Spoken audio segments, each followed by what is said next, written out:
My background is in classical realism. After my school, that's where I was at psychologically in my work, and I kept going with that, always with in the back of my mind knowing that there was something else that I was looking for. In New York, you live in such a claustrophobic area, just the density of the woods, and it's mostly flat, so you're not, you don't get these huge vistas. And so when we moved to Colorado and everything opened up, it really felt like the time was right for me to reinvent myself in a way. I started skiing again, and one of the first things I noticed was what I was seeing at the top of mountains looking down into the valley. And so that really opened my eyes to a whole new way of looking at things. That really influenced me, and my work changed quite dramatically.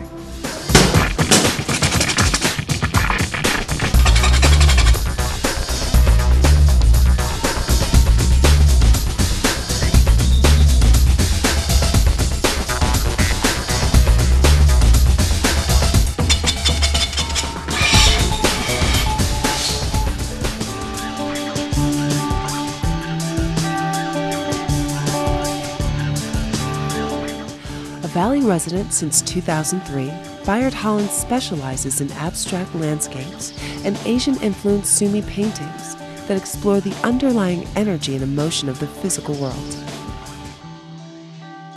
No matter what art form you're involved in, there are different ways of approaching it. Mostly I use what I see as a starting point, and whether I go out and sketch or lately I've been using aerial photographs. That's always just the starting point.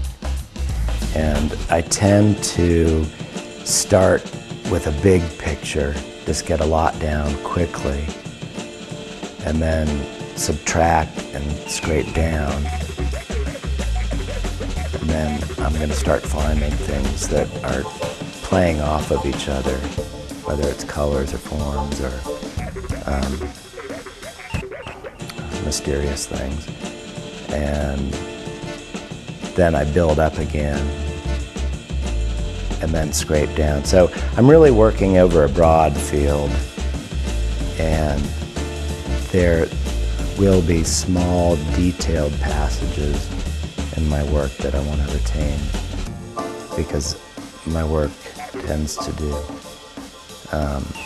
tends to work more with large, broad planes of tone and color playing off each other.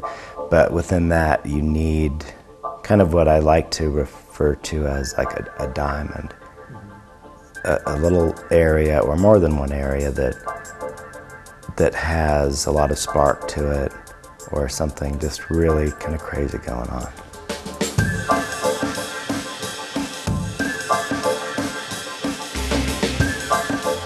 The point of having these passages in my work that have these visions of Indians or animals, or it basically goes back to the idea that what we see is 50% tied to our imagination and how we perceive the history of the place we're looking at.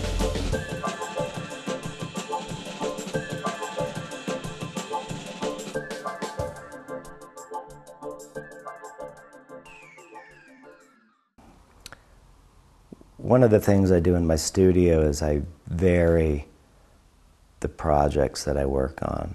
I can get burnt out on doing large paintings, and then I could switch to Sumis to get rejuvenated. The Sumis are totally spontaneous. I work in an abstract expressionist style, but I'm using Asian tools, a Sumi brush and a Sumi ink. and it gives it an Asian flavor. So it's a marriage of different traditions, and I basically just have to go purely on intuition in a very rapid manner, and I'm really trying to capture the movement and the essence of the model.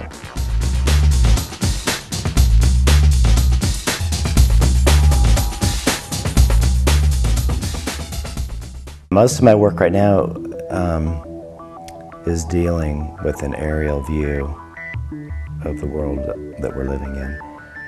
And when I first moved to the valley, I started working off the mountaintops and sketching what was below me. And recently, I began getting interested in getting even further away, because we seem to be in a very pivotal moment in the history of man where people are really starting to look at our relationship as a species to the planet that we're living on. And one of the amazing things are these satellite photos of the planet, where you can just zoom in as tight as you want. So it's amazing to me to look at these and to see how suburban areas and city areas are connecting to agricultural areas, and how agricultural areas are connecting to wilderness areas. And as an artist, the tension that's created by those two things coming together is very interesting.